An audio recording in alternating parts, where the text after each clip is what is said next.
checks with millions of dollars.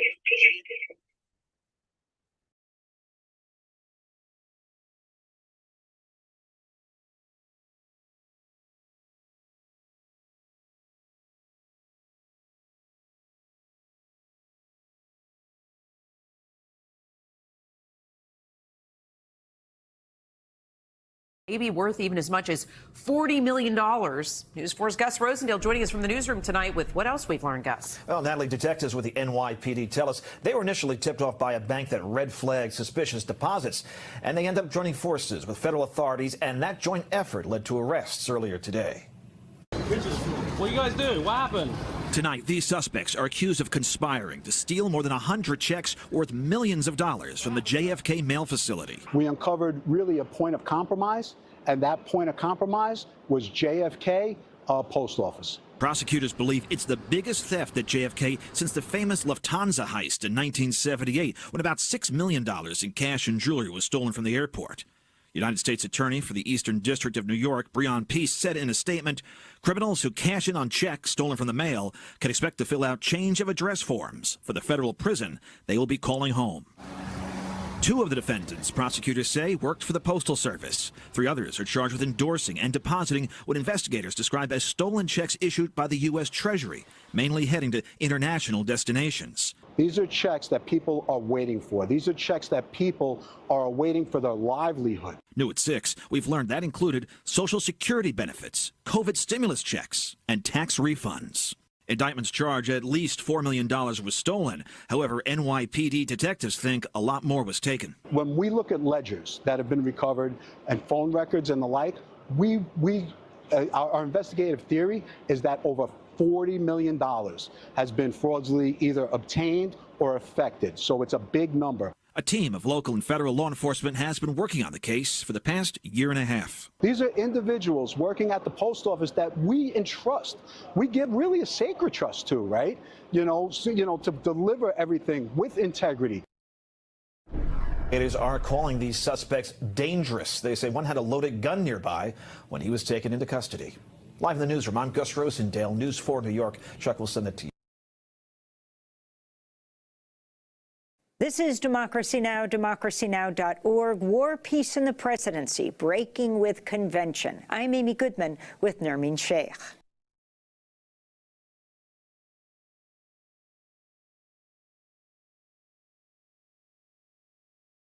I want to talk about a major theft from a mail.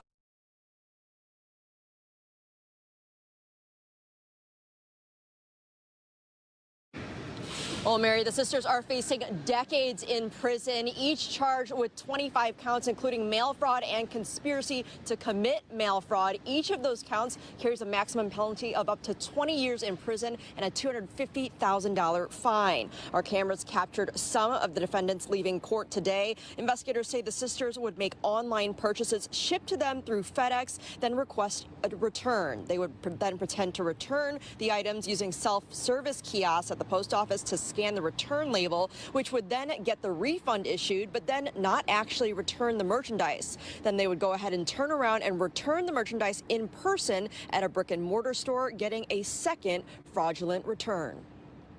They would then take the physical items that had been delivered to their homes, and they would travel to different states across the country. We know they went to California, Colorado, Arizona, Florida, Michigan, all over the country to return those in person. In a search warrant, sir, federal agents seized from the sisters about $500,000 in cash, about $500,000 worth of gold jewelry, 5 Teslas, and over $100,000 in merchandise from the victim retailer, which is not named in court documents, but we're told all of the items are activewear from the same retailer. Now, 4 of the 5 sisters appeared in federal court today, pleading not guilty to the charges. They were released home on the promise that they would return to future court dates, and they must surrender their passports. Reporting live in Seattle, Leanne Wynn. 5 sisters now face federal charges for alleged mail fraud. Investigators say they made more than $1 million in fraudulent returns. And I talked to reporter Leanne Wynn about the latest details surrounding this case. All right, Leanne Wynn, thank you for joining us to talk about this story that you've been working on today. And, these are some really serious charges against these 5 sisters, more than $1 million stolen. What's kind of the backstory here? Well, the federal government is alleging that they had quite an elaborate mail fraud scheme going on. So what they're saying that these 5 sisters allegedly did was that they would make online purchases through an online retailer. It was over $1 million worth of activewear over a period of about 2 years. They've been doing this apparently since March of 2022. So what they would do was make the purchase online, then start a return. And so then when they got the shipping label back for that return, they would go to a self-serve kiosk at a U.S. Postal Service, scan the return label, but not actually return the merchandise. So once they scan that return label, they would automatically get the money for the return, but they wouldn't actually return the merchandise. Then they would go to a brick and mortar store and return the merchandise in person and then get a second return for that same purchase. So what the federal government is alleging is that they did this, defrauded this online retailer for more than $1 million worth of merchandise, again, over the course of 2 years. So we're talking about a lot of money, and we're talking about some pretty extravagant moves that they did to carry this out. I understand a search warrant was served. What was found with that? Right. So they served.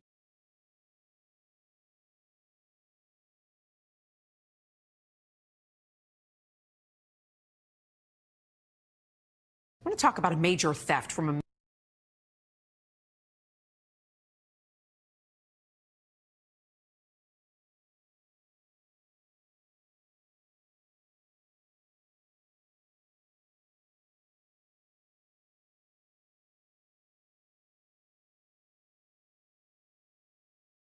All right, thank you all for your patience. So we're just going to watch we're watching a few videos. We're live right now.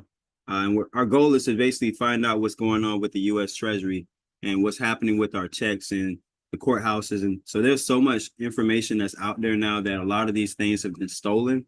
There's another big one that I want to put this report out about title fraud. So there's a new one out where even if after you buy your house, they're able to, get your title. So title fraud is a big thing that's happening as well, where, they're able to use your title. So we want to go through all these main things that are happening now. This has been going on since 2020. So let me go ahead and type in how title fraud is on the rise in 2020, 2024.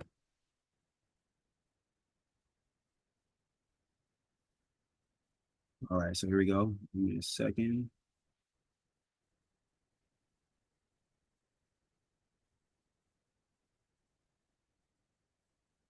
It's not popping up right now.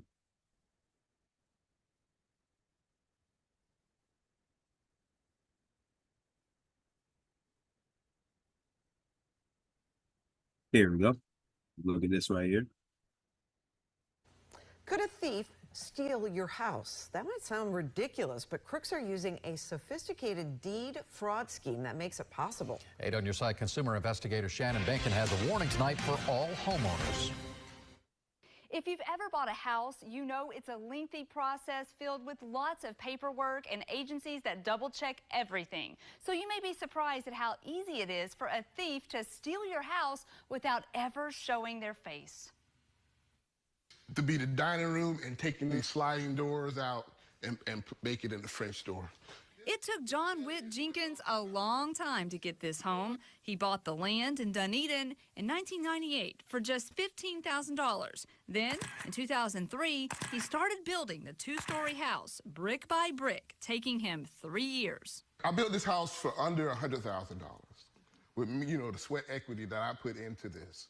Like a lot of us, from time to time, he checks the value of his investment. When he checked Zillow in 2019, he couldn't believe what he saw. I'm like, why is Zillow saying my house is recently sold?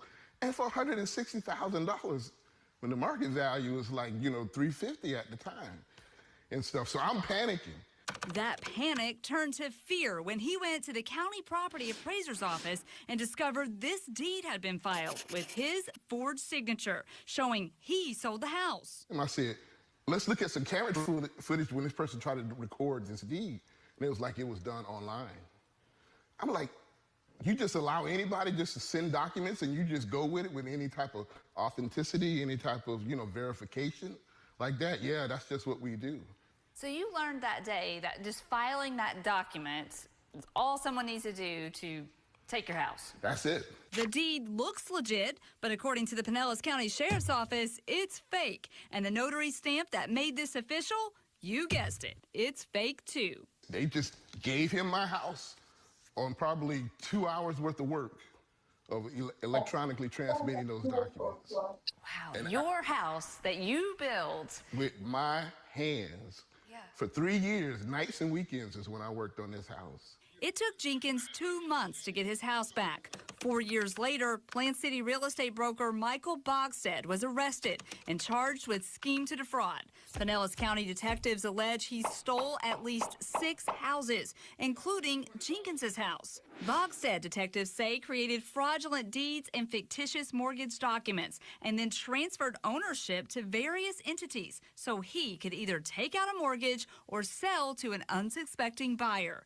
Bogstead pleaded not guilty, and his attorney tells me he has no comment. If you're completely unaware, it can happen. In Jenkins's case, Jenny Restrepo of Synergy Title Partners tells me her office caught and turned over several suspicious Michael Bogstead transactions to law enforcement, including Jenkins's home, which she tells me Bogstead tried to sell. His response was, well, don't worry about it. No one's going to come looking for these anyway. Restrepo tells me she is happy to see an arrest, but that hasn't slowed down deed fraud. Of course you think, well, I live in my house, no one can steal it from me. I have a mortgage on my home, so that's my protection level. And it's not. So what can you do to protect yourself? The key is to find out right away if someone filed fraudulent paperwork concerning your house, and to help homeowners fight back, some Bay Area counties have now launched alerts that you can sign up for. If something is filed about your house, you will be notified right away, and then you can alert the county and law enforcement. Wow, I feel this guy's pain because I check Zillow from time to time. I think a lot of people do, and to think that somebody could just take it, and it can happen when you're in your house. Now, he thinks he knows maybe why this could have been his problem, someone targeted him, but I mean, you're at home, it could happen. It can happen, and he does have some suspicions. This can happen to anyone, even if you are living in your home or you have a tenant in the house. I've seen this happen in homes at various price points. In this case, Jenkins tells me that he thinks that his home appeared vacant because he's traveling a lot for work at that time. The Pinellas County Sheriff's Office tells me that they believe Bogstead targeted homes going to auction that appeared to be abandoned or were owned by parties that could not afford to pay the taxes. Wow, I think a lot of people right now doing Zillow, Realtor.com, so how's my house? Make sure I own it. Thank you, Shannon. Some great advice, some good tips. Be aware. And if you have a problem that needs solving, you better call Bankin. The telephone number 1-855-BANKIN or... All right, we'll watch one more. I just want to give the background to what's happening out here. So they're saying, even if you live in the home, so this is how sophisticated this is going. I just want to make sure we prove more things of what's going on. Yeah, a lot of these reports are within 4 years, a year ago, and so on. So I just want to give you all more reports of what was happening with the deed fraud. We saw this one with this guy, and let's look at this one. I think we saw this one right here. That's the guy we saw. Credit repair. Let's go into this one. This is another big one that we were in, and you know we may not know that if you get credit repair from certain people, you don't know what's going on either. So let's look into this one. Harris County Precinct 4 investigators say they have uncovered a $3 million credit repair scheme happening here in Houston. They say the woman behind it was using falsified police reports to help get her clients better credit. Janelle Bluda has a look at the allegations. In handcuffs and an orange jumpsuit, 29-year-old Rokisha Brisby was led in front of a judge today. More and more folks are coming forward that have used her to try to fix their credit. After being arrested Friday for what investigators call a multi-million-dollar credit repair scheme. She went and basically would manipulate police reports. Court documents linked to Brisby's social media. Her website says your credit won't fix itself. She used my front page of the police report with my name on it. But Precinct 4 Constable Mark Herman says it was under the guise of that business, Rose Credit Repair, where he says she would commit illegal activity falsifying falsifying police reports to increase her client's credit scores. Well, she submitted police reports on these folks' behalf saying that the monies that were spent were fraud or stolen, and this is the police report to prove it. An alleged scheme the constable says actually worked. Many of these financial institutions basically reversed the credit for these people, and it did make their credit scores, better because they had a police report on file. Until Herman says one of those institutions reached out to his office with questions. We noticed that the case numbers did not correspond with our current case number system. He says that led to a lengthy investigation where they discovered 133 falsified police reports from his department alone. And Herman says there's evidence she used reports from other agencies as well. FBI is involved with us. We flagged many of her bank accounts, and we'll be able to see exactly how much money she made off customers. In Houston, Janelle Blue, KHOU 11 News.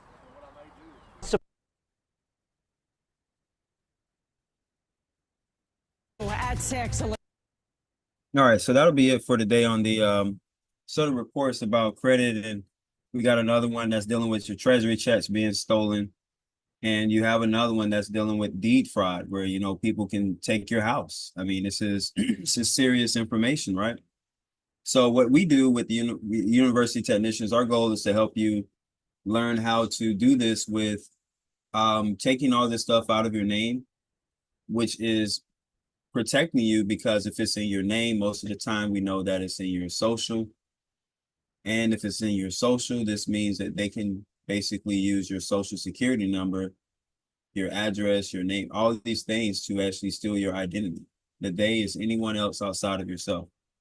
So a lot of people are looking for these remedies, but the remedy is always going to be the same. It's not going to change.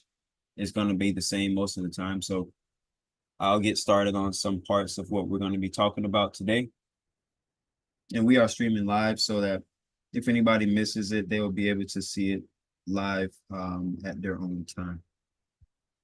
So for now, we know that most people are dealing with court cases, or you may be dealing with a case. I will go into different illustrations on how cases are supposed to be opened a certain way, the way that that something is going on against you. So if you have something happening against you and there was some type of negligence or whatever, I'm going to show how you're supposed to learn how to communicate with your county. And most counties have what they say a county website. So for instance, let's go to, and this is some of our past studies and reviews, so we're now in that. So let me go ahead and introduce myself first before I go into this. Well, my name is Wallace, or Temple. You can just call me Temple Rock, and that'll make it a lot easier to remember. So just go from that point. I pretty much do presentations on pretty much protecting your household. I mean, your household is very important, because if you can't protect the household, then you can't really protect the businesses, because the household is the first things first. Once your house is in order, then your businesses can also get in order. So what I've learned over the time is that I had lost a lot of things through improper management of my household. And this was when I was younger. But as I got into becoming a man, I put away my childish things, and I began to keep my household more in order. I would do things precisely the way it would be done, a way a house is supposed to be pretty much managed, per se. So I learned that the only reason why most people don't manage their house is because they don't believe you're getting paid. So if you don't think that you're getting paid, or you're not actually making any money, then we kind of forget that you actually work for your own house. So what I decided to do is a journey to myself, to background, why I basically work for my household now, is I looked on the Department of Labor, or I looked online. Let's go to Google. Let's type this in, and I looked up a job. I was like, but what is a job for working at a house? So then I found out a housekeeper. I was looking at how much a housekeeper average salary for a year.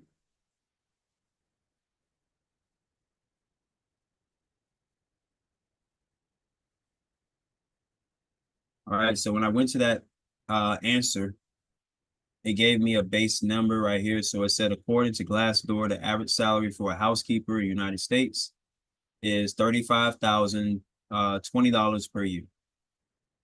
So that'll range in whatever those job qualities of a housekeeper does. So that immediately went into my mind. It's like, okay, what is a housekeeper doing? So I started looking into some of this information, and I thought, wow, this is the same thing I'm doing at my own house. Wait a minute, why am I not getting paid to do stuff at my house? So that's what brought me into this knowledge of seeing that there are different qualities of working for yourself, working for your household. You can claim these wages. You can claim this hourly wage that you make for yourself. So just looking at some of this right here, we see that some openings are for if you hire somebody for your own house, right? So I had to hire somebody for my own house. I see how much money I will have to pay. Like, hey, I need to pay this person at least $17.57 per hour. That's how much it costs. So from there, that's when I began to manage my own house. I'm like, okay, I got to be able to do this job. So that's what brought me into this whole thing about a trust. The trust gave me the instant access. Once I got a household trust, I was able to instantly start managing my household. I was able to instantly get to this position as a housekeeper. And this is just one example of one job, one example. So if I had multiple jobs or salaries, then I will also add all these different things up. So one of them, I actually found out they actually had an entrepreneur salary. I'm like, wow, how much does an entrepreneur make in Florida? Look at that. Average base salary entrepreneur is $91,399. So that I had to base my income, I think back then it was 80,000, but now it went up to 91,000. So now I have to pay myself as an entrepreneur this $91,399 according to the average that an entrepreneur should make in Florida. This gives you more averages. You can see that in Tallahassee. This is some highest paying cities for entrepreneurs. You got West Palm Beach, Jacksonville, Tampa, Miami, Orlando, Daytona, and so on. So this is important for us to break down our salaries and what we're going to get paid once you become an employee of your trust or of your estate, which I say of your household.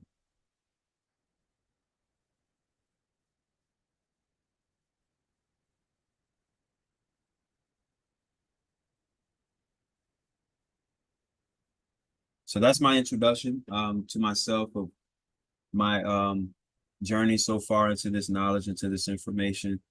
Has brought me to the point where I've learned how to maneuver with different situations. So that's what I'll be speaking on today for everyone to understand how to maneuver through different situations. Let me go to the other example we had just a moment ago. I was able to get into our past studies and review. So the reason why the courthouse would be important for you to maneuver is I'm going to go to something just for instance. I'm going to go to my, let's go to Palm Beach. Let me go to West Palm Beach.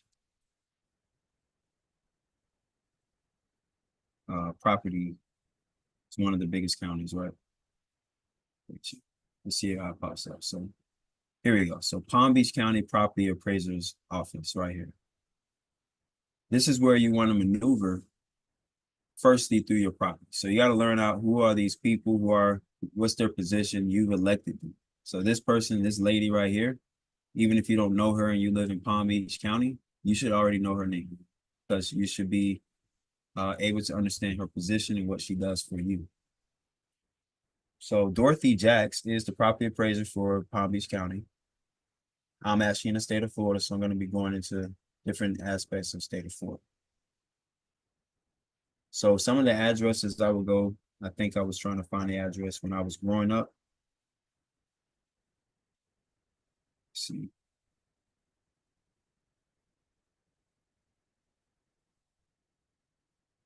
Delray Beach.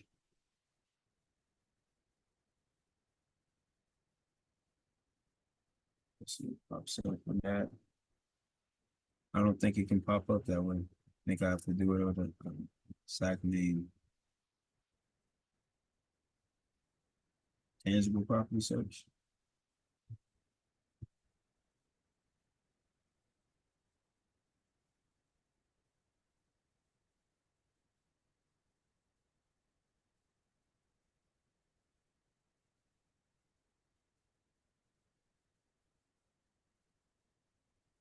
Okay, so I guess I have to explicitly type in what they want me to type in.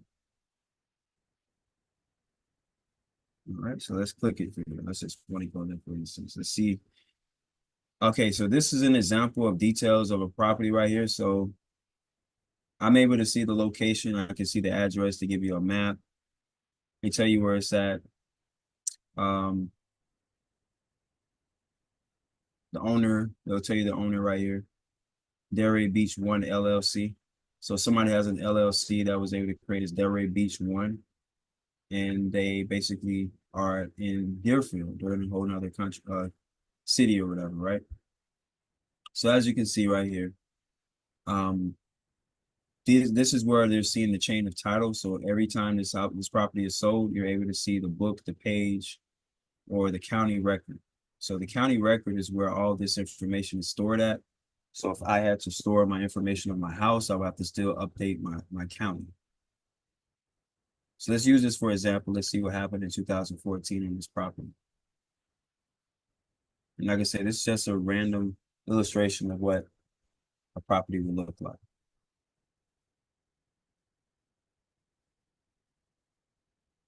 Oh, what happened? There we go.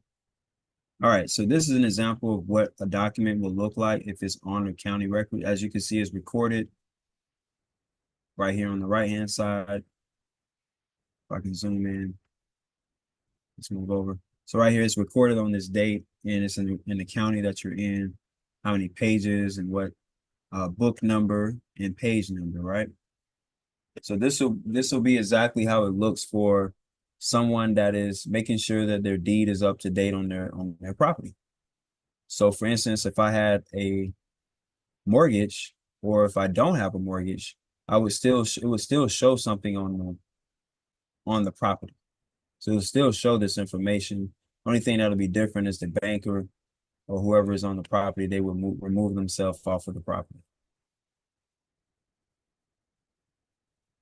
As you can see, different banks right here, like for instance, this indenture made effective the 31st day of July 2013 between U.S. Bank National Association as trustee. So what's happening is the U.S. Bank National Association is paying the trustee for a deed, herein called the grantor in Krasinski Investments, a limited liability.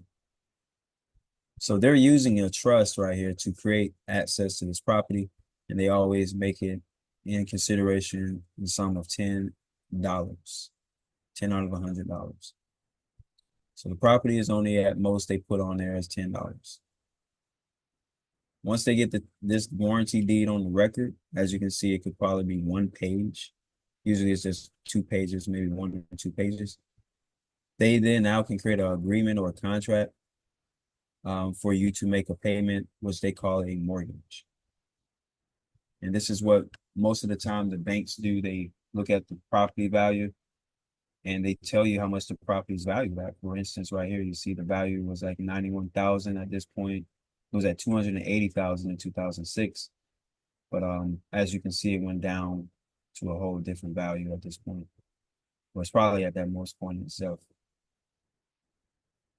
So the property appraiser site is just an example of what you're going to use to make sure that you're keeping your trust in place, so you can see who's the owner. Who's the owner? So let's go to another property appraiser example. Let's go to the Leon County. This is where I am in the capital of Florida. Just go to the Leon County property appraiser.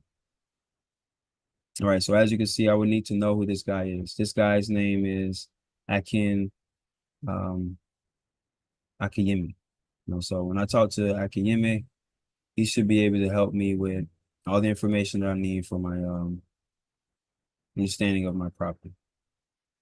So if you're a person that's going to have land, or you have a house, or you have a mortgage, you should be able to search this out where it pops up in your information. I personally do not have a mortgage, but I do manage property. So I am going to look at a parcel and see if I can find the address.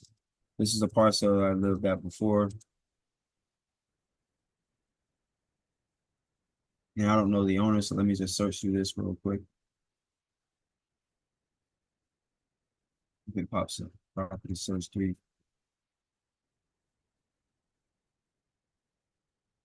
There we go. So as you can see, they want you to click on exactly the way they want it clicked on. So you have to type in the exact, this is the way they have formatted you to type on the address.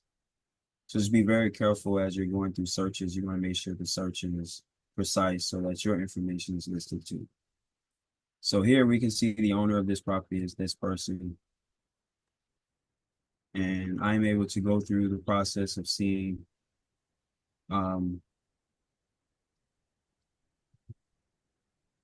what's going on, with the date. So this property was sold December 4th, 2018.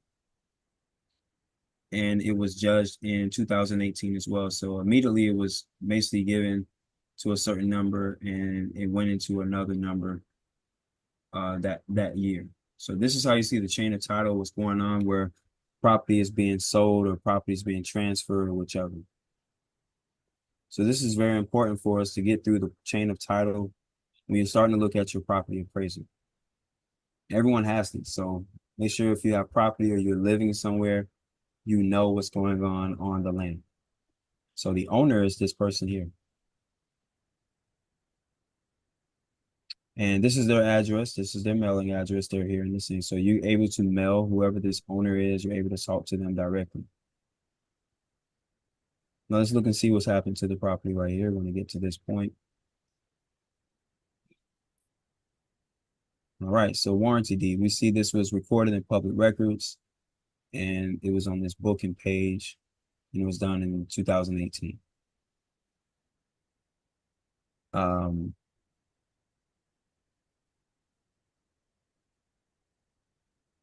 Okay, so from here, this is what they use as a document. So most of the time you'll see like it's a title company. So this would be most of the time a warranty title company that'll do something through a lawyer. So lawyers actually run the title companies as well. So once this is signed and once this is sealed through a notary, they'll probably have 1 or 2 pages. This will prove they are the owners of the property. They call it a warranty deed, special warranty deed, or some type of trust deed. So once they get to this closing agent information right here, all of this information will be listed and going where it's supposed to go. This is the answer to how you're able to look up property. So if I was looking up property and I was looking at the actual owner, I would type the address in and I would know who is the owner. I wouldn't assume, I wouldn't guess who's the owner. I would look at whatever address that I'm looking at.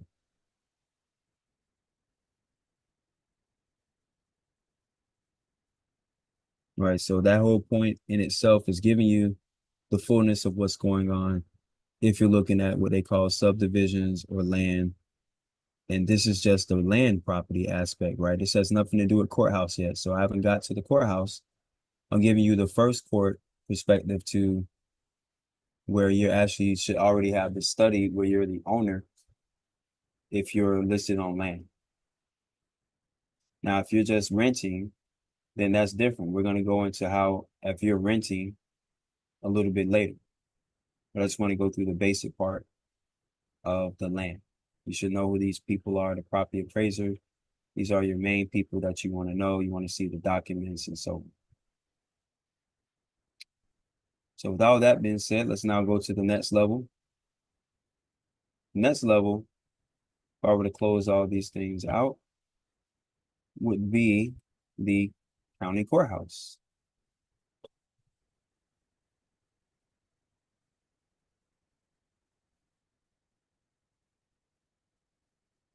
All right, so obviously anybody has a courthouse. So when you say county courthouse, type that word in, but then type in your county in front of it, the name of your county. So for instance, if you stay in Texas, type in your county. If you stay in North Dakota, type in the county. If you stay in New York, type in your county. If you stay in a place that's called parishes or whatever they call these subdivision locations, still type in your county because the county is the main authority over the property and over the cases in that location. So in my instance, I'm going to type in Leon County Courthouse.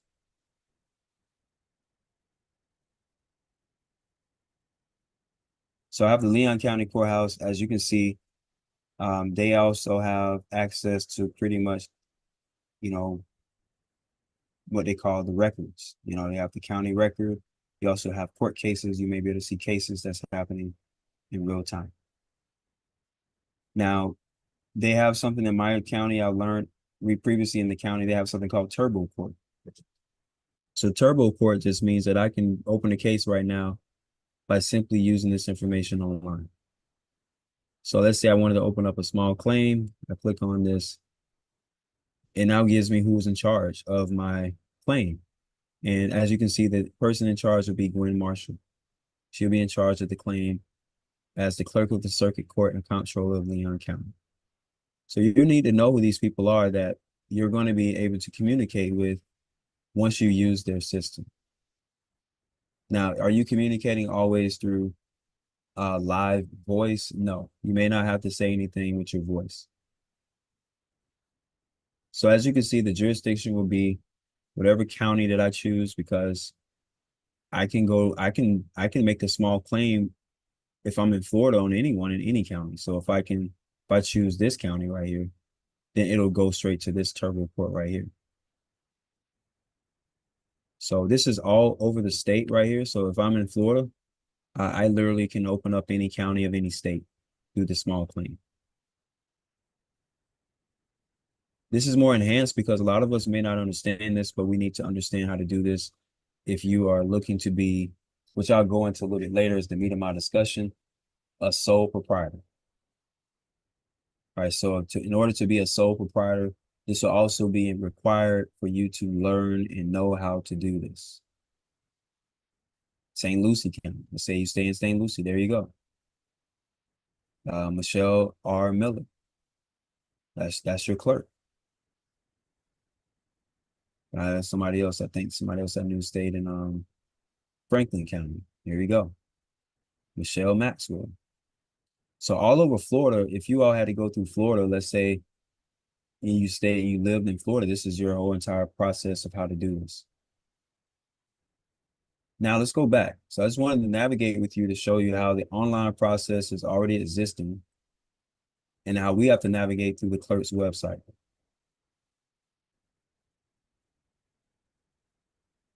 That by itself is giving me just access to create the case. Now, if I go into looking at a case that was already there, I would go to, I think they'll call it,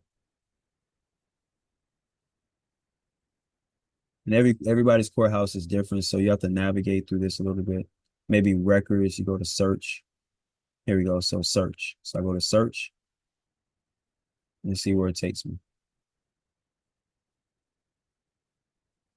Okay, maybe I'll just click on this. Official records. There we go. So now I have my official records. I'm able to go through the county. I should see any type of official record that's listed into the entire county. If I type my last name in, if I type my first name, if I type the owner's name in, it should pop up on the official records. So let's say, for instance, we went into a situation where I had a booking page number. My booking page, I think I got it 5342-1596. I got my booking page memorized. So I have my booking page here. You can see myself as the grantor, Temple Jr. Wallace Lewis. I'm the grantor, showing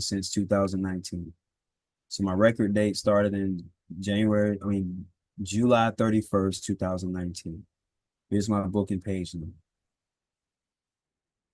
This booking page number should allow one to navigate and see through the county record all the records that you have in play. So your public record and your booking page number is similar to what they show for the mortgage, or similar to what they show for the deeds. So what we do with the revocable living trust is we use this right here as a way of capturing all of the property that's already captured that you already have. Now I'll go through that just a little bit. I just wanted to go through that just a little bit just to show you where it's at in the revocable trust. And a revocable living trust is similar to a document that you create as an instrument, but specifically it needs to say revocable living trust. So as you can see, my revocable living trust name is A Noble Private Lender. So my trust was created as a new name. It's not the same name that you see as what I have on my social security card, my birth certificate, or even my sole proprietor. And what I learned is that all the property has been already conveyed. So if you can scroll in closely, you can see right here in line 5. Let's go right here and read line 5. Similar to how they write up their trust deeds, not the trust deed. Similar to how they write up their warranty deeds. This is how you have to think of the property as well. So as you can see, in my name, as grantor, has or will assign, convey, and deliver all of the rights, title, and interest in the property as described in Schedule A of this document as a gift and without consideration to be held by this living trust. So what this does, this holds property forever in the trust as long as it's in my name. So immediately if there's anything in my name, I would need to give notice to whomever I need to give notice to with this document and say, hey, I forgot to tell you and mention this to you. This is on the county record that all the property needs to be conveyed over to this living trust. So by giving this document right here on the county record, this by itself should allow one to get updated. As we saw earlier, let's go back to that example, which we said is a property appraiser. So let me type in Leon County Property Appraiser. So here we go. So you got the property appraiser, you have the clerk, and you have your county record. These are your 3 layers to your property. Property appraiser, the county clerk, and the county record. Once those are updated, this is placing you outside of the courthouse. This is placing you outside of the courthouse. This means that you're not supposed to have to go to court, such as like you're showing up as a defendant. Like we're not supposed to show up as defendant into the court. So this is what I'm showing the illustration of the turbo court, because we don't want to think that you're supposed to sit back with cases open against you and you are, you're the one that's named, because most of the time they're naming a derivative or a fictitious name. Once you have this revocable living trust, this is the document that gives you, as the sole proprietor, the ability to open cases here. So as I go into the meat of this discussion, let's go right into it.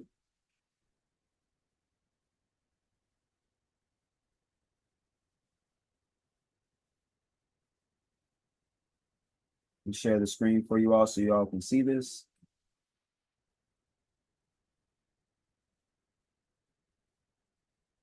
And the host can share, get that out.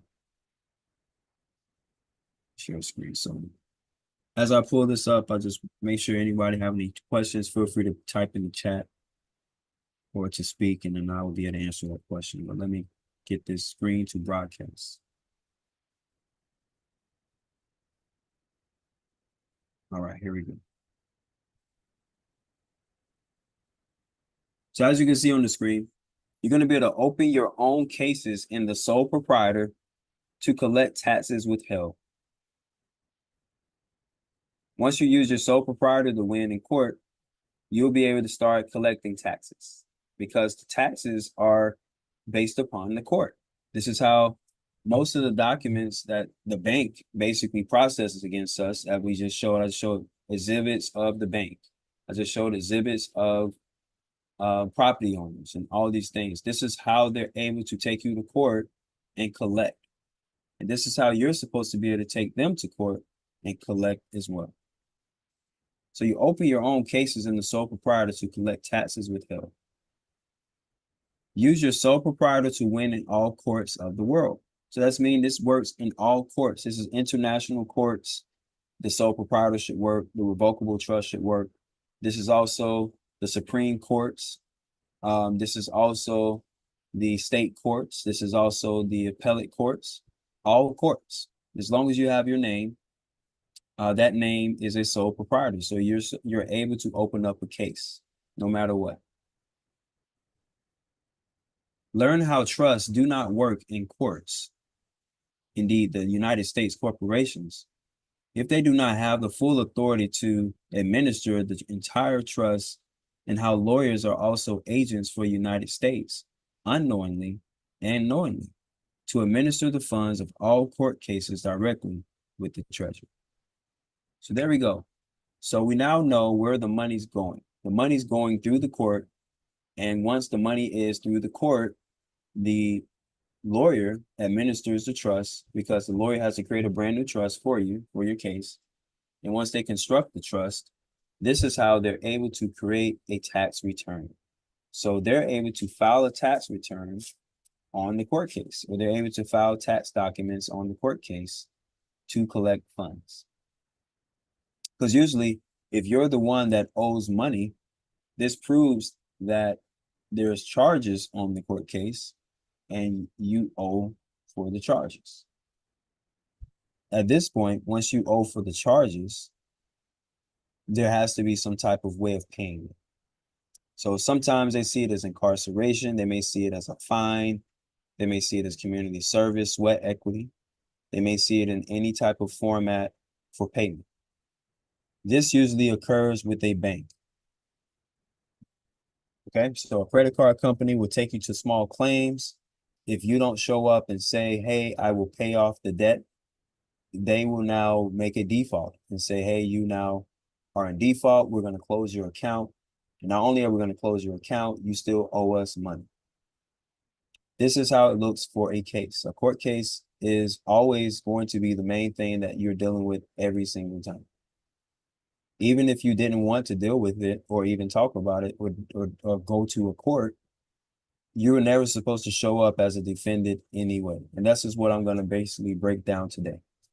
Now, if you're a sole proprietor, you're automatically going to win because you should already have your own court case open, even if they have a court case open against you.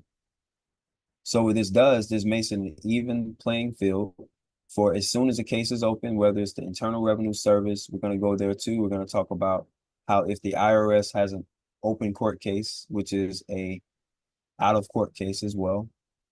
Anytime you get a letter from a organization, corporation, or entity, it is considered an out of court settlement. Right? Now, when you don't settle and you do not pay what the settlement says you should have paid, they now can open up the case. They can now go to the courthouse and open up a case. The they is the organization, the entity, or any of the above. What our job is to figure out how do we do the same thing. That's what we're going to go over today. So let's go to an illustration as I show you all on the screen. A lot of things that we're going to be able to go through. But let me give a background to that and answer a few questions before I go into some examples of what I have done and what cases I have opened to pretty much bring evidence and to back up why this is important and why you have to do this and to prove that it's not impossible to do it. So let's go straight to the question we see right here in the chat. We said, so they have to create a trust in order to transfer securities. Correct. So what's happening is no matter what, whether you appoint an attorney or you don't, once you have a court case open and it's in your name, you're the defendant, and you never created a case in your own, you never opened your own case, you basically cannot claim any of those securities. Because we're fighting and adding documents on their open court case. So what happens is most people think that, hey, I'm a secured party, I'm private citizen, I'm all this high level nationality stuff. So I file all that stuff on the court case, and that's supposed to beat, right? What's happening is you may beat them and it may close the case, which is fine. Sometimes that's great, the case, but cases always close anyway, right? We're not able to claim any money because they opened the court case. That's what this is all about. And I know it sounds so basic, but it's the most basic thing that most people never think about. Who opened the court case? So whoever opens the case gets the money. You're just a defendant. You're just proving why you shouldn't pay if you're a defendant. But if you're a plaintiff or you're the one in a petitioner, you're putting your petition in, then you're supposed to be talking about how much money you're supposed to get paid. That's all of us, right? So I'm talking in the tangent that I kind of introduce exactly what I'm saying and showing examples why with our 3 courses in our power of attorney course, we show people how to do this. And it's 100% accurate. We just don't get too many people to fully go through the full course. This isn't about, I guess we say, documents, right? Documents get you to the door. Hey, here's your door pass, sir. You've filed your document. Great. Now it's time for you to perform. All right, just like I showed earlier, I show people the documents all the time. Hey, what are you paying for? Are you paying for a document or are you paying for the performance? It's funny. That's true. Like I'll be so shocked if a lawyer just charged me $10,000 for some documents and never performed a single day in court. So this is why we know the lawyers are getting paid. Like no matter what, if a lawyer is in a courthouse or in a courtroom, we know for a fact that attorney, that lawyer who's playing power of attorney is getting paid. So let's go into an illustration to show you all how this should look for you if you are going to get paid and you want to do tax withheld, right? Because that's what everybody's so I want to do tax withheld. Where's my money? Why can I get my check from the Treasury? Why can I get my IRS to give me my money? Well, are you opening up your cases? You know, that's what this is going to break down to so many times. And I'm going to show you how I opened up my cases and they're in the process of dispersing my money. Right? I'm not dispersing anybody else's funds because I can only disperse my funds because that's what's supposed to happen. Because I'm a sole proprietor. So as a sole proprietor, I can win. But if as an individual, as all in my own corner, all by myself, trying to fight these people like yeah, that's the individual defending. We're defending ourselves. You're an individual defending. And then once our back is against the wall, now we want to try to cry for a lawyer. Hey, I need your help. I can't take it. Let me get a lawyer on my case. So that's the opposite of what a sole proprietor is. A sole proprietor doesn't need a lawyer. All right. A sole proprietor opens the case by themselves and they do all the work. And then they use the lawyer maybe to go and collect the money or something, right? That'll be the only time that I use the lawyer or the attorney. Hey, can you go collect these funds? I've won this case already. How much do you charge for me to get these funds, right? That is a totally different way of thinking about courthouses. That is nobody even thinking like that. We're all thinking, how do I get out of this debt? How do I get out of this bill? instead of like, how do I charge these people for the money they owe me for using my name and using my stuff? Just like they're charging you. So we're going to go into a real-time illustration. I think without further ado, I just like to give a background and a tangent to a lot of this information because it could be the first time you have ever heard or even seen this. And it's not meant for all people to be a big audience to it because they may not be ready for it. You know, this isn't about numbers. This isn't about getting a whole bunch of people lined up at the door to see if this is going to work. We know it's going to work. All right, so as you can see, my illustration is going to prove that it works through opening these cases, right? So let's go through Google. First thing I'm going to do is show like, hey, for instance, let's say you're in a state and the state of Florida's opened up a case against you. I should be able to search out your case. I mean, it's no secret. If the state of Florida says you owe a ticket, I can find your case. So let's go to my examples. Let's go Wallace.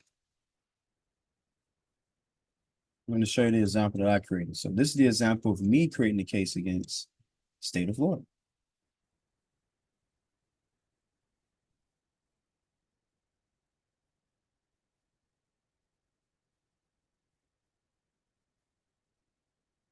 There we go. Temple versus state. That's one right here. That's not the same one. It's not the Temple.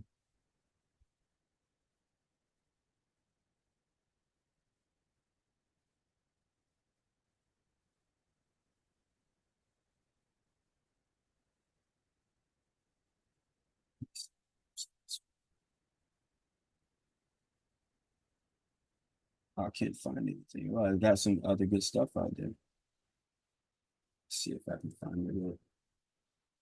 The case, Leon County Courthouse.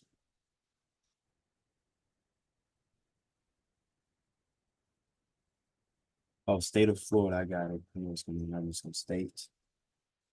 Florida.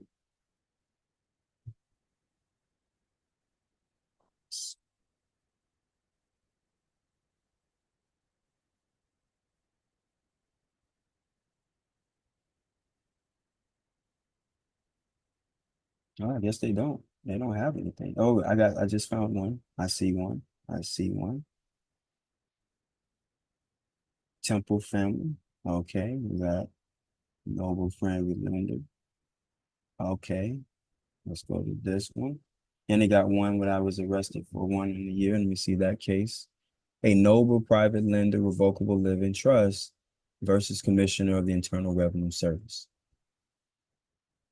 So this goes, wow. So this went all the way where they can show all the whole case online, right? So this is showing where I was able to prove that the trust doesn't really mean anything if you just have the trust. You have to actually use the trust to open up the case.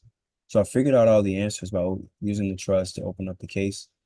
And they put a lot of information in. This is against the IRS, by the way. So this is the highest one I've had so far.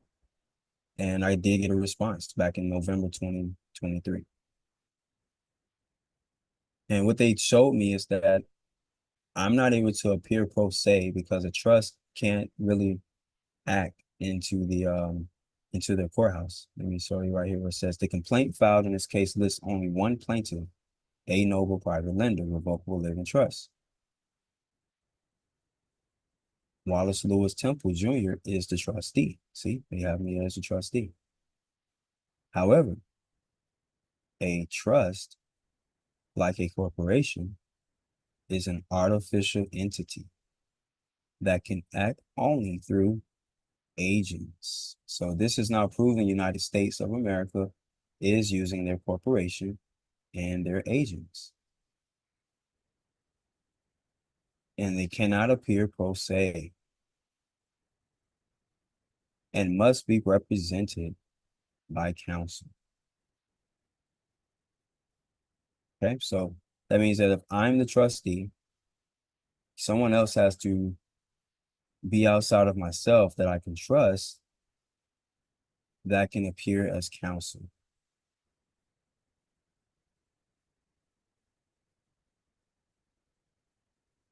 So this is proven space that the trust do not belong in the courts. Trust does not belong in the courts. So what I learned is, as I went on, I found out that the sole proprietor was given credit, but the trust wasn't given credit. So they made it where the case closed, and then they said, your case has been accepted. The IRS, they sent the letter saying that your credits have been accepted and so on. So I'll send that information as an exhibit, but I'm glad I was able to find this online to show. If anybody wanted to type this up, you should be able to find this most recent case. It's another case right here. This was back in, what's this? Here we go. Myself as the plaintiff. So I open up a case in the federal courts. I tried this before in the United States District Court for the Northern District of Florida, Tallahassee Division. So the federal court, I tried to use myself as the trustee or the sole proprietor to keep the case flowing, and I did it differently and it went through. The only problem that happened is I was suing the old entitled incorporated place, the defendants and people that were connected with me. The case was dismissed. There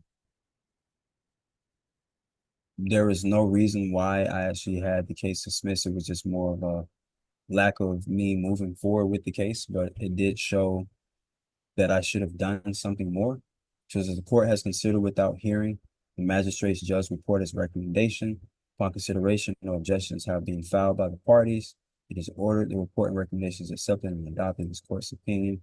The clerk shall enter judgment stating the case is dismissed for failure to comply with the court order and failure to prosecute. So that means that I didn't prosecute, meaning that I was supposed to come in with some type of fee or fine or schedule to do it in time. But since I didn't do that, I have to go back and actually open this case back up to collect the funding from this title company. So this is in court. This is an example of a court order that has a judge right here. So it was ordered on this date. And the order was that I failed to prosecute. It's just dismissed, but I can reopen the case if you choose to reopen the case like they do all the time. So let's go to a few questions. Like we have another comment or question inside there. The question is, can I open up a case with someone who is incarcerated to recoup the securities? That's a great question. So let's go to how it looks for a case. So that'll be, let me see if I can find how it looks for me. So I had a situation where I was in a case where it was a criminal charge, and I opened up the case against state of Florida. Let me see, state of Florida.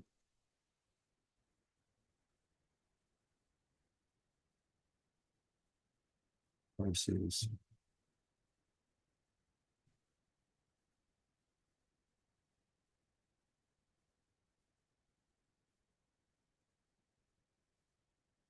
Here we go. So it pops up right here. See, you all can see it right here.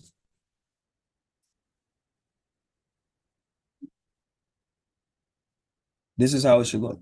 So if you're going to work, look at this, it says pending. That means at any time, this case, I can open it up or I can bring in evidence. This is giving you your level playing ground. So I'm proving this over the internet now that you all can find your cases. You should be able to find the case with your name on it. And it should show that it's open, or you have a case that's showing as the sole proprietor. So as for example, Temple, Wallace Lewis Jr. versus state of Florida. So the short answer is yes. And they do have to send their attorney. So look at their defense. See, they're the defendant now. Who's the defendant? Right here. I'm proving to you the defendant is now state of Florida. But if you're the defendant, they're winning. Like, this is what we're proving. The proving space to all those who ask me, what's the point? Well, the point is, are you a defendant on your court cases? Or are you the plaintiff? So we get that driven home because there's so many people selling all these packages and all these things. And we don't want you to buy packages. We want you to practice this stuff freely. You know, it's something that you can do freely by looking online. We can walk you through our courses, but this stuff we can't really just, you know, you have to have the encouragement to do this. So this is in all the courts. It shows that the state of Florida is pending to pay out some funding at any time. And I need to go ahead and finish this part and just get them to make that payment. This filing happened in February 2022.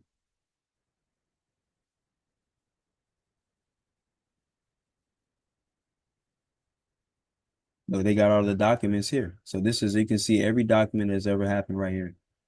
Notice of hearing, motion to dismiss complainant for failure. See, they tried to dismiss the claim, and guess what happened? Defendant's motions for abatement, notice of appearance, it didn't work. Return of certificate, summons issued.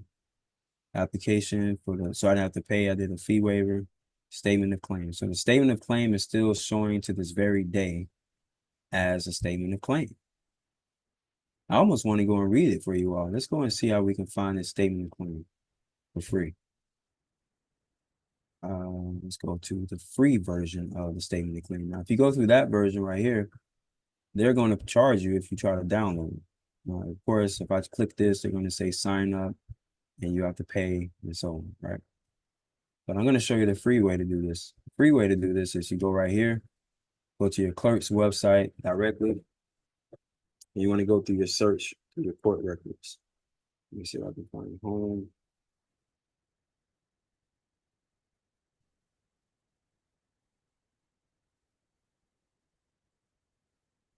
So search court records. So go to this, and then I go to last name, Temple.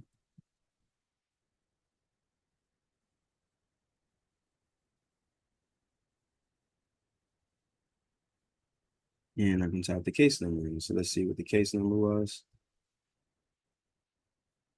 Oh, the case number is covered. See, they're gonna have that covered up. It's no problem.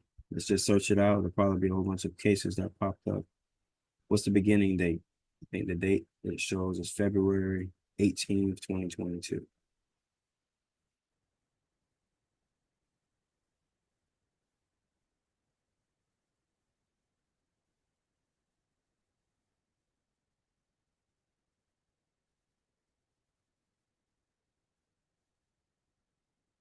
Okay. And let's search and see what happens. There we go. Look at this. Okay. And look, what does it say? It says plaintiff. Wow. Very interesting. So this is how it should look for you if you are in a situation where you're online, right? Or if it's, I'll just go ahead and say, I mean, I'm doing the hardest one, to be honest with you all. Most people are not going to go against the state that they're in.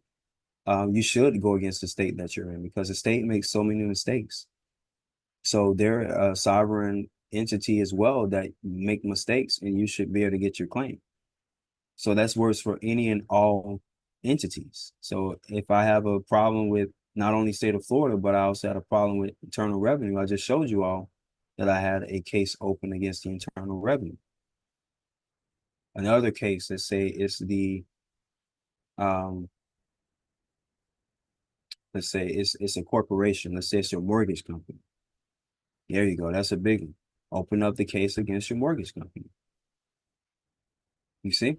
Look at this. This case is showing still open, and it is still pending because they owe the money. That's why. Because I got them back in 2022. See, they haven't said anything. If it wasn't true, then why didn't they close the case?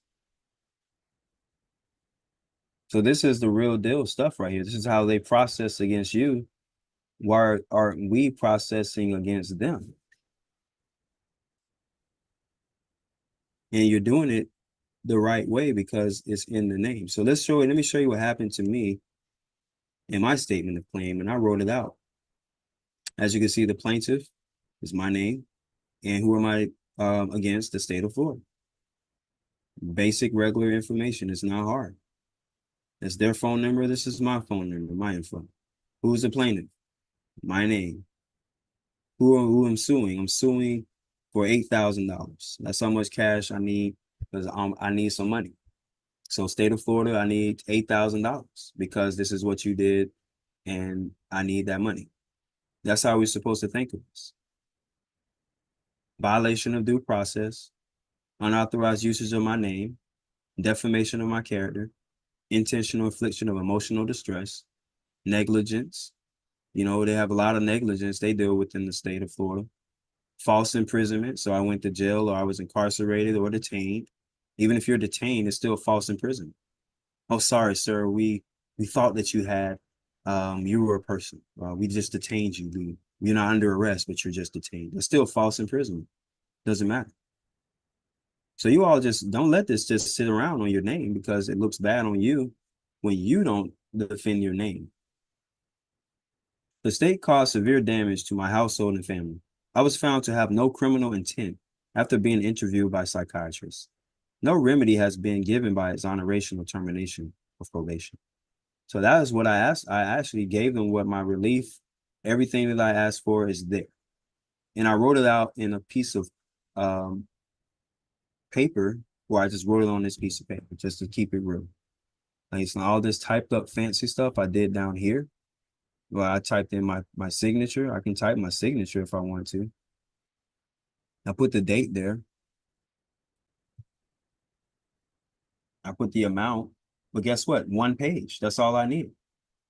And this is an actual court order, by the way. So if I go get a certified copy of this document and I service the state attorney's office, they have to respond in 10 to 30 days or it's a default. So I'm going to reservice them again and get this $8,000 that I just got sitting on the desk. At first I thought I was not doing it correct, but then as I gained more confidence in myself and started to see that a lot of this stuff was correct, regardless of what the courthouse people were saying and what they didn't know. I still was able to move forward and get this case open. So it may take resilience. It may be your family members or people that's around you that's stopping you from doing this. You know, they may think that, oh, this stuff doesn't work.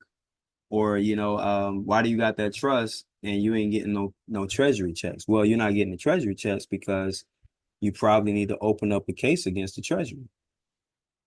You say, hey, where my treasury checks at? Yeah, it may get to that point.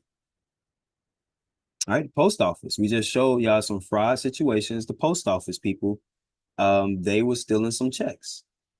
So I'm gonna take the USPS to court and say, hey, why is it taking so long to get my treasury check? Maybe you all got my treasury check stolen, and it looks like, you know, the treasury thinking that I got the check. So let's really start thinking hard about this whole writing up your claim. You know, I have my claim. I'm proving this today. I show I have a claim. And I gave y'all, and let me go over this one more time and show you this is real time. This is the sole proprietor. So the sole proprietor is claiming $8,000. All right. That's the game. And it's in 2022.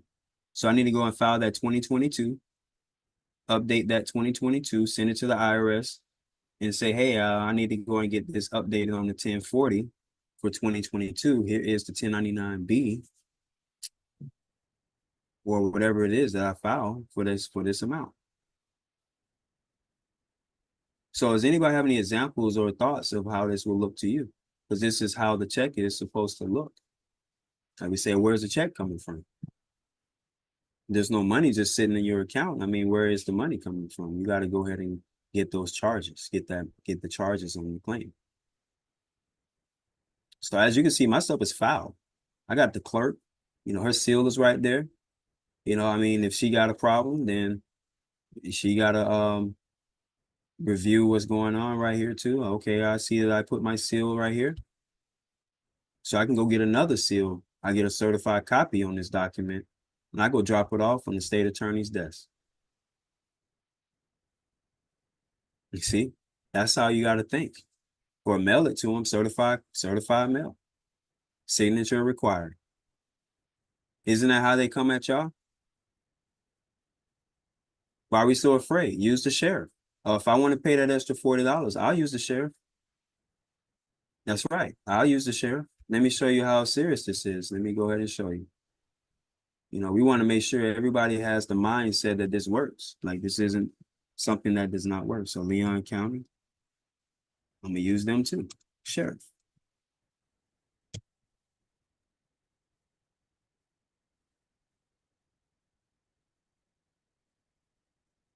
All right, so Leon County Sheriff Office.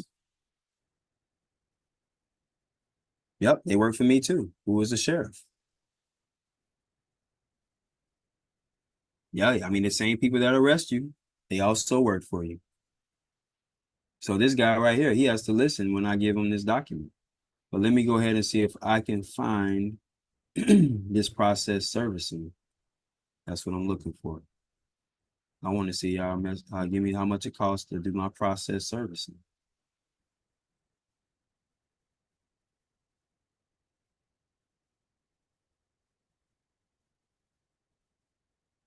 So yeah, don't they send y'all the eviction documents? Doesn't the sheriff come when you miss your payment with the mortgage? So why are you not sending the sheriff at them?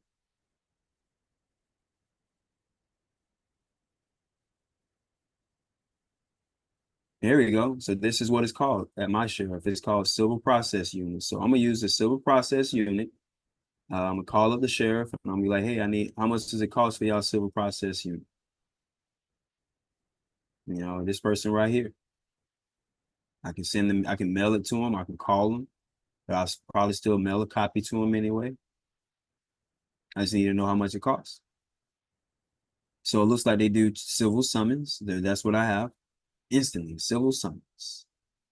So hey, sheriff, I need you to send a copy of this right here, certified copy, with my note of what I need. And that's what I do with the sheriff. I have him send this copy for me. I need to see how much it costs.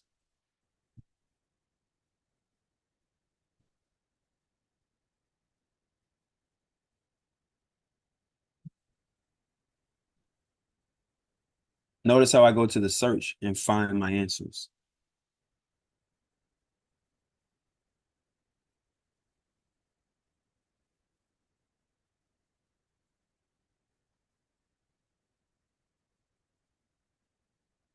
Okay.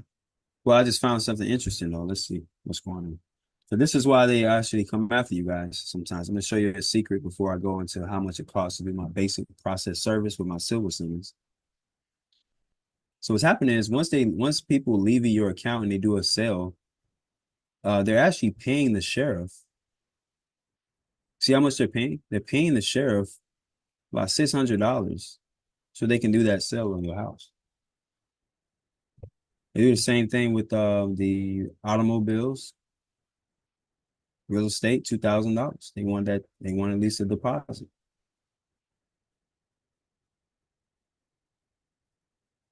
Right. So this is why they're so inclined to come after you, because they're getting paid by the person who created the claim against you if you don't rightfully respond to those claims.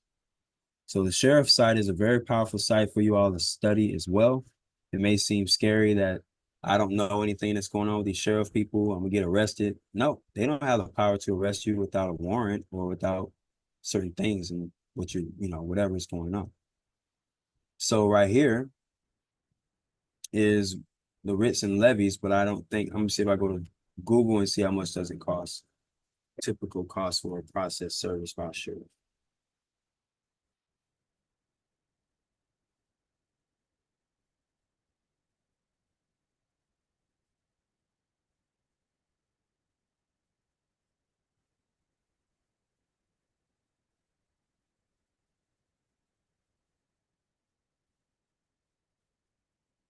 All right. In Florida, sheriffs charge fixed non-refundable fees for process service, which are mandated by Florida Statute 30.231. So look, they are mandated in Florida statutes that the price got to be the same all over Florida.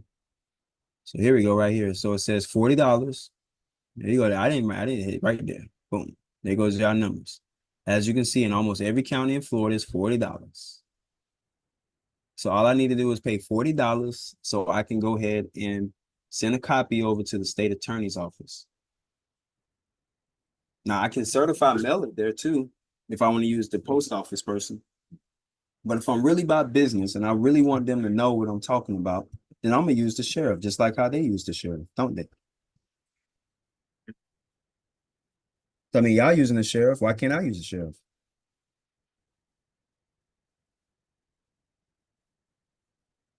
Right? This is how this looks. So once you get your sole proprietor in the level that I have it, as you can see, you want to do the same thing. See, I'm slowly going through this because I want everybody to see that this works. I'm not doing this so I can get paid money. I am doing this so I can show you it works. So for everyone that's losing confidence in yourself, make sure you know that you need to prove that you have your stuff in play. You know this guy. You know your property appraised. Right? Is your property showing up on your property? Like, is your name or your trust showing up on the property search? What shows up? Right? Is your grandma's name still, right? Grandma's name need to be updated too. But we're not going to go there because we know family is the hardest people to deal with. They don't realize how serious it is until the sheriff knocking at the door. That's right. Until the sheriff knocking at the door, we don't realize how serious it is. You know, the writs and levies. Right? So the game is to learn this and to get the confidence to really go through all this information as best as possible. Because you all see there's a lot of fraud. There's a lot of stuff going on out there. And you want to make sure that you're protected. Turbo court. This is another thing that helps us. This all can be done online. So you don't have to go so far. You don't got to walk all the way up to the courthouse and I'm going to go talk to these people. And then you get thrown all over the place or get discouraged because somebody told you couldn't do something. So we're not there to tell you to get caught up on going to go talk to people at the courthouse either, because you can do it all here online. Right? I mean, what is the holdup? You know, you can use anything that you choose should work.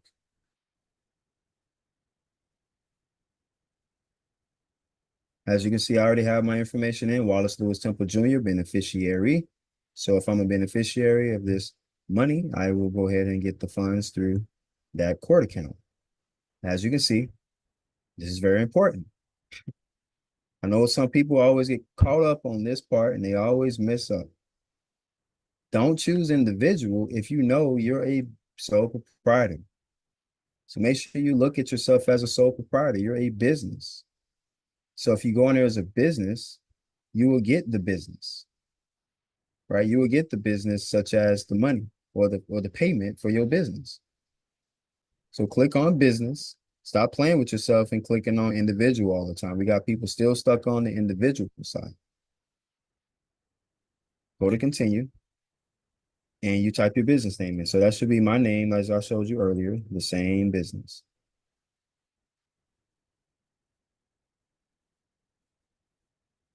Now I'm going to close out with this. I'm not going to go through everything. I just wanted to show you all how this looks in real time because I have everything pretty much ready to go on my side, right?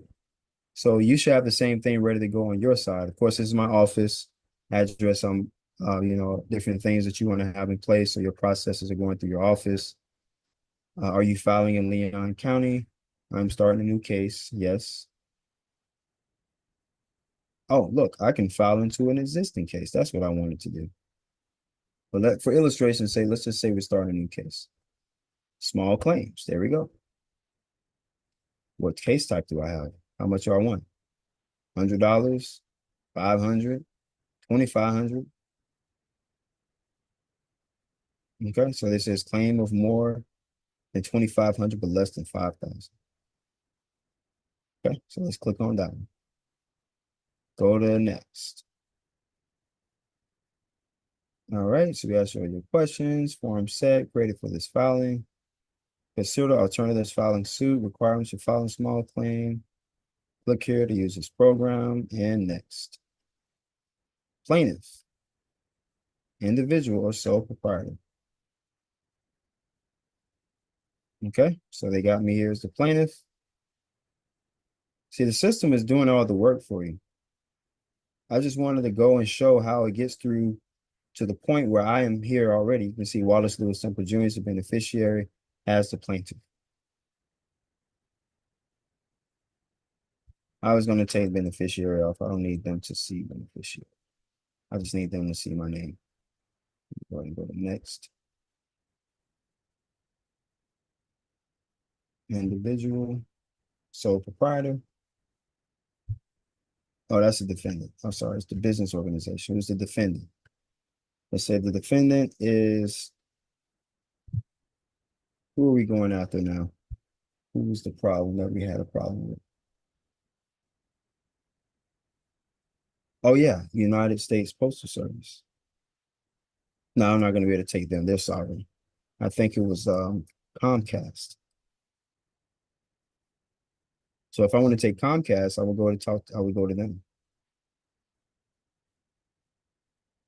Doing business as. If it was a credit card company, I would put the credit card company down right there, or the bank. Let's say, for instance, it was Bank of America. Oh no, let's put Wells Fargo, because they're the ones that really owe me. Wells Fargo.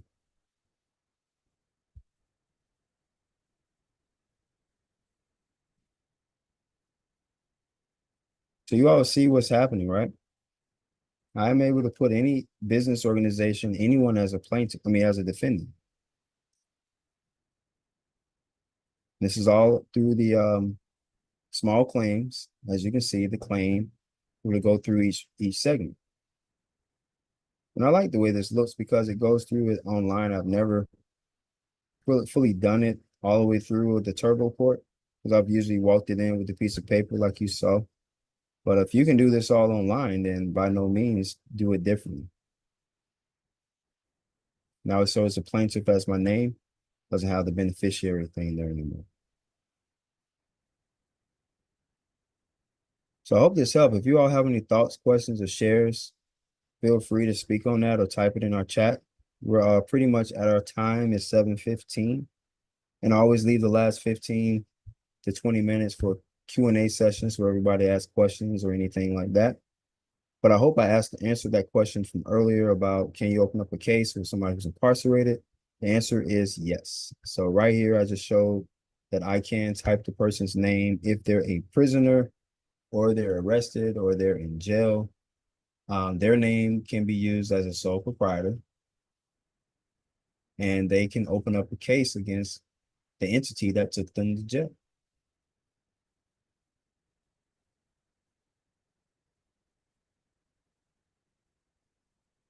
Yeah, so the way we do it is, what we do is you set up a call. So when people want to talk or people.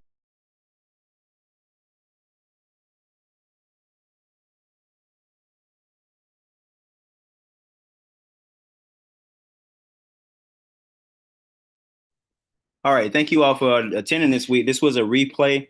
So if you're just now your first time coming into these meetings, this is something that we had already went over about almost 8 months to a year ago, of some of the things that are already happening out here in this society. It's even worse now that I've actually seen since that time. It's actually worse. There's people losing their houses, losing their cars, losing their identity, losing treasury checks, IRS refunds. All these things are happening in real time. So I just wanted to make this as a seriousness of why you have the revocable living trust. It's not just the document or the instrument that you use.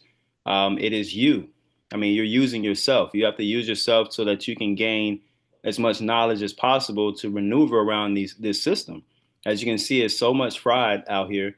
You got to protect yourself and come out of her, which is this system that they have as the District of Columbia. And as you know, Columbia, and I know you all don't think about it, but the District of Columbia, that is actually a Lady Liberty. They call it Lady Liberty, or it's a woman. So you got to start thinking about this as you even see it in a biblical perspective. They even say, come out of her. That is exactly what this is. This is a system. So I'm thankful for you all coming in. This is our Q&A segment right now. We just did a live re-air so that everybody can kind of grasp what exactly is happening in the now and what you're going to do next, because a lot of these instances may lead to you going into a court. to battle. This is a battle that you all are having. The battle is not yours, though. The battle is, as we understand, the Lord's, and that is you. You're one of the Lords. You're one of the ladies. If you're a lady, they have these type of titles that have been this way for quite a bit of time. We're talking about over 500 years. We've known people as being lords and ladies. So we know that you're not the ultimate Lord. We know you're not the Most High Lord, the Most High God. But we're saying that you have power and you have access to do all these things. So there's nothing stopping any of us. We just don't have plaintiff cases. We don't have petitioner cases. We most of the time are battling on the defensive side. So I want you all to start gaining knowledge of using your trust, using your information, using your sole proprietor, even that, to create an offense, right? So you're on offense now. Start creating your playbook so that you can begin to win against a lot of these so-called billers and people that you have to pay every week or every month or whatever, right? Because we're starting another week. We know that you all got to get through this week, Monday through Friday, and there's going to be some issues that pop up. So that's why we're here to talk. Want to make sure I got the Q&A session now open and available for everybody. That was quite a bit of information that I was able to ingest myself. Even though I'm presenting it, I'm still learning too. And I've learned a lot just even rereading and rewatching that live aired video. But thank you all. The mic is wide open now for you all to ask questions or to commentary, do things as well. It is available for you to type in the chat if you don't have a means of typing in your questions. But feel free. We're available to speak at this point.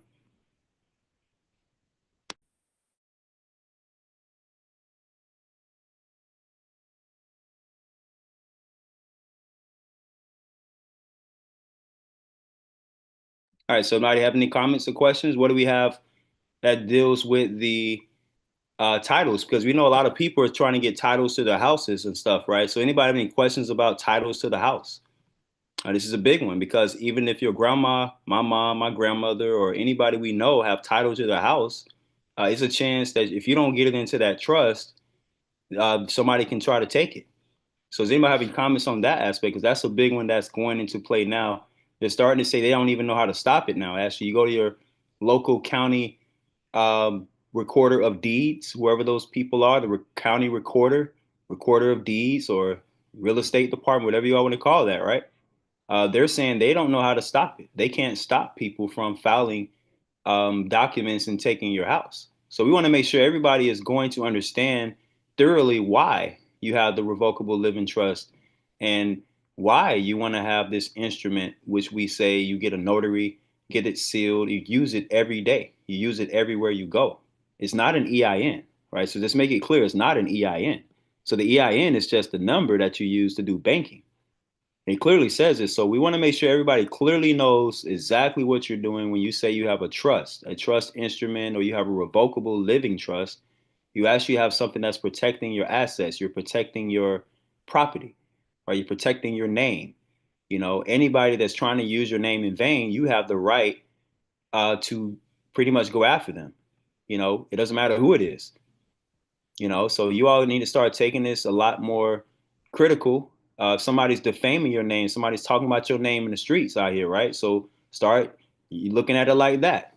If somebody make a lie up, you know, is people, you know, doing what they're supposed to do right? I know y'all seen the celebrities out here, they protecting their name. You go and talk about their children, talk about their name, they're gonna take you to court. But why aren't you thinking like this? Why aren't we all thinking the same as if we are celebrities? You know, you're to be celebrated, and your name should be celebrated, right? Because you have a good name. But if you don't feel like you have a good name, and your name all over the place, and people throwing mud all over it, then this will make you feel as if you're always on defense. So we're not here to talk about defense. We're here to talk about offense this week. We want everybody to always think about this every week on offense.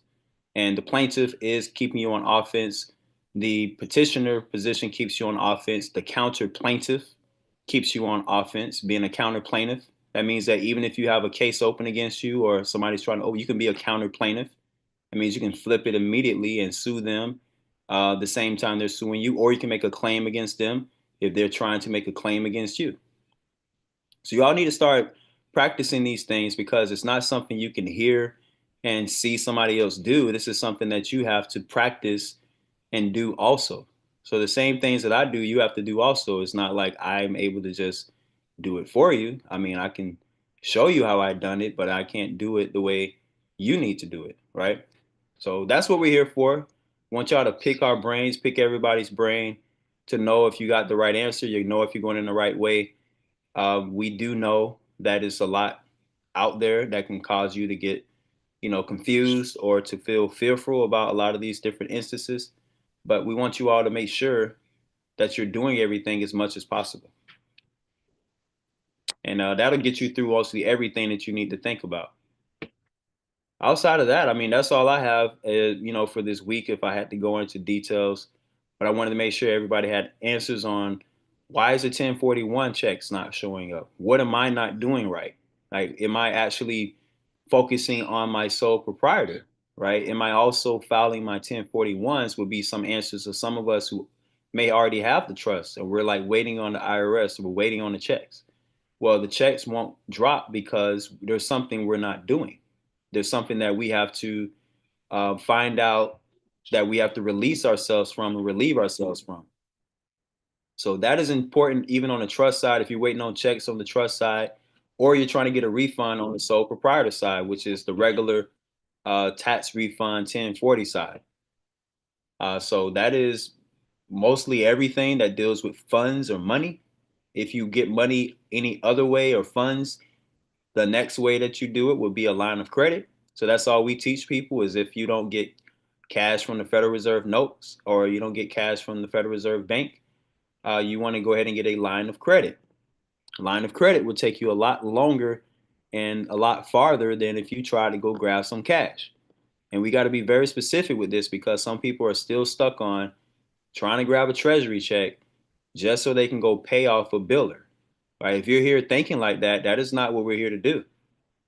You're not here to just go grab a check just so you can keep paying the same people the same way you've been doing it. You got to figure out a way to turn that relationship into a business, a relationship. This is not just you going to work just so you can go pay your bills, right? So we got to get this mindset totally understood every week when you begin to do this as a business, when you begin to operate and live as a trust, because it's a living trust, right? It's a living trust, right? It's not a corporation. Corporations are not living. Corporations are which they call debtors, right? That means every one of them, including the United States. That means United States Corporation is a debtor. And we have video instances of proving this with beyond reasonable doubt. Even if you were standing in court, you will still win by saying these exact words that I just said, meaning that you understand, and you have competency of who you are. And we know once you know who you are, this means that we understand that you are living. You're the living sole proprietor. All right, if you stay the individual or you stay on the personal side, taking everything personal, trying to walk in and ask questions to these people and say, hey, do you think this will work? If you ask a question like that, you already defeated yourself. You're going to ask somebody a question, do you think it'll work? Like, why would you ask that question? So these are questions. We got to make sure we're not sowing questions of doubt or coming in a situation with doubt, because it is not going to work for you at any point you doubt. And you're not like you're doubting anything except yourself. You're not doubting except anything except yourself. So we're not here to doubt ourselves. We're here to make sure we stay confident, because we know a fiduciary, if you go in to read these people's laws at the IRS and the trust code laws, they say you must operate in confidence at all times. When you are using this trust, they're going to test you. They're going to see if you're confident enough to answer questions about your own stuff. So, I mean, if you feel shaky in answering the question about you being a trustee of your own trust, when they ask you questions over the phone, then they're going to just hang the phone up. They're going to like, hey, this person, they don't really know what they're doing yet. They don't know what they're talking about. And this is even having all the documents. That means you can have every single doc. You can have everything notarized. You can have the EINs. You can have it filed, all this stuff, right? But you still got to talk. You see what I'm saying? You still got to talk. You still got to say something. You still got to communicate. Somebody got to communicate. Who's going to communicate? Now, I hope this helps, because this is detailed to why the trust will work if you know and you start to practice doing this. We have so much more to go. I have so much information to show you all, but I can't show it until you all have got over to the first steps, which is knowing and understanding why you must use the sole proprietor, right? Because I can't get you to the living trust. I tried that for years. I tried to say, hey, use a living revocable trust, put it all in your name, take it out your name, put it in the trust name. It don't work. You can even say, hey, tell them it's a trust. It don't work. People are confused on even what a trust is. They're like, hey, what is a trust? This is the questions, and I'm serious. People are actually asking questions like this. What is a trust? Or what do I do with the trust? And you got to understand, this is not saying that anybody's dumb or not you're not wise or smart. This is just more of us practicing because, you have to make sure you know what you're doing because the companies know what they're doing. They're creating trust. Every single one of those corporations, when y'all see those documents, they create a trust. They be creating those constructive trusts. And as soon as they get it out the corporation, they move it right over to their trust. Every single one of them. So y'all must practice these ways because if you don't, you're going to be stuck. You're going to be stuck. And I hope this helps with a lot of these things we're saying we need some money or we need some cash. Well, if you need some money or you need some cash, then file your tax return. Or if you owe some money or you owe some cash, then still file your tax return. So why are we just continually just paying and you're not getting credit for it? And I always say this, you can use the last year of your tax return or the last 2 years and go to your bank. The bank can give you enough money to pay for all your bills because they want to give you money. Right? We even went as far as telling people, don't even worry about the bank. Let's say you don't understand it. You still can't get it right. Well, just use PayPal. Use the PayPal business account. Okay, so use PayPal business. Don't use Cash App. Don't use Chime. Right? You all keep using the same personal size. You all got to use the businesses. Right? Don't just keep using the personal bank account saying, I'm still trying to understand this. I'm still trying to grasp more understanding. Right? So you got the personal account. You still got all the money in the personal bank account. Right? So this is very important that I'm talking this way so that we can be fired up to know exactly what you're supposed to do every single week. And I'm doing it and I'm getting as much as resistance as you all are, but I keep pushing back and no more resistance after that. They push back one time, but then I push back, then boom, nobody's pushing anymore because I pushed. But if you get pushed and you don't do anything, then you fall on the ground. That's what usually happens. They're just pushing you. Oh, sorry, sir. Sorry, ma'am. We can't do that. And then you just walk away, right? That is not the way you want to operate when you are beginning to live and operate through a living trust. So I hope this helps. Thank you all for your time. And I was able to give us some type of knowledge when this last video aired and to give us awareness that there's a lot of crooked people out here and they are looking to take your stuff. So the reason we do the trust is to protect you from these crooks, protect you from these crooked lawyers. It could be crooked tax attorneys. It could be crooked family members. It could be crooked friends. It could be crooked business partners. It could be crooked people at your job. You don't know what's going on. So stop putting everything in your name, right? You got all this stuff in your name. They know exactly what you got going on. You put your car in your name. They know exactly what you got going on. We saying not to keep it in your name. Stop going there, putting your name on the registration. This is deep because I've already went into this. This is how the police be pulling y'all over. Talking about do not detain list. You don't need all that. If you ain't got this, if you ain't got the car in your name, you don't need to go get a passport. They're teaching y'all to go grab passports and all this stuff now. You just went right back into their corporation. A passport is a corporation document. It is a corporation card. Right? So we already went over this. You're going to turn all this stuff into a trust, and you want to turn your driver's license or your ID of your state into a business because your state is really sovereign. Because if you go right into the federal side, that goes right into the District of Columbia, which is a corporation. Now, I said a lot. I'm saying a mouthful, but I know I'm able to eloquently speak like this because I'm doing this. I'm practicing it. I'm asking questions. I'm talking to these people at the offices, and that is why you have to do the same things. So it's nothing wrong with talking to the Social Security office. You can talk to the clerk, county clerk. You can talk to your state attorney's office. You can talk to these people at the IRS, go and call them up, or go to your local office, talk to them face to face. They have ways you can make appointments if you want to just thoroughly check and see if this is real, if it's true, and will it work. So that is all I have. And thankfully, we were able to get through that video because I thought it was going to take a time to understand what was going on. But we do see what was going on. We see this the court. You got to deal with the powers of attorney. All right, so let's go into a part we see somebody ask a question, and I'll close out from here. We did a question at 7:40. It says, when your home is filed with the trust and the county record, the proof for filing housekeeper maintenance. Nope, that is not having to do anything with housekeeping maintenance at all. Only reason that your home is in the county record is because of you having to pay a mortgage. So let's say if you had a mortgage and you needed to move it out of the mortgage and into a trust, these are the steps you must do to move it out of the mortgage. Now, let's say your home is already paid for. That means a family member is simply supposed to convey the property to the trust, because they should have a trust anyway, and they simply just write you in as a trustee, or they just write it over to the name of your trust, and then the name of your trust receives the property. So it's very simple processes. It's no different than when we go buy a car off Craigslist. And I went over this one time to kind of make it so basic and simple for somebody. If you was buying a car from Craigslist and somebody left their name on it, you'll be blowing their phone up, making sure that they get their name off your car. Right? So what is the problem with us keeping our names on stuff and keeping other people's name on stuff too?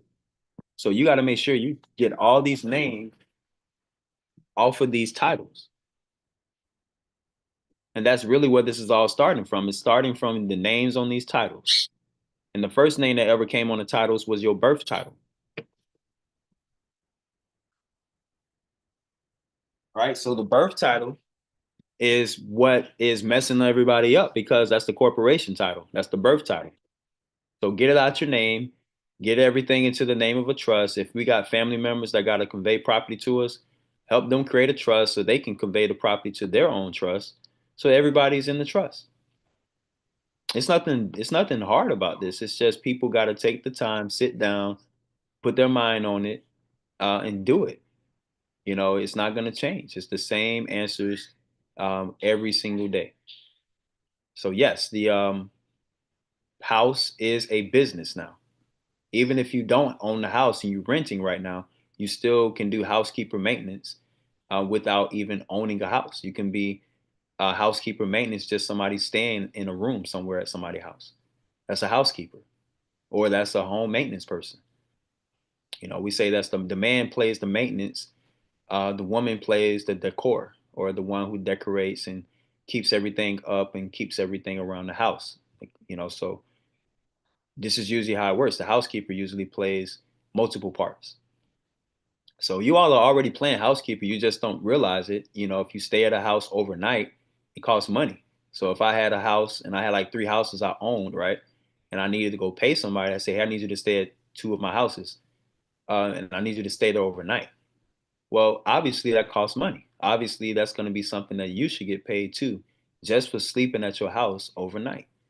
But we don't think of it like that. We think that, you know, you just got to go to work and you got to pay that light bill, and that's it. That's it. It's all you're supposed to do.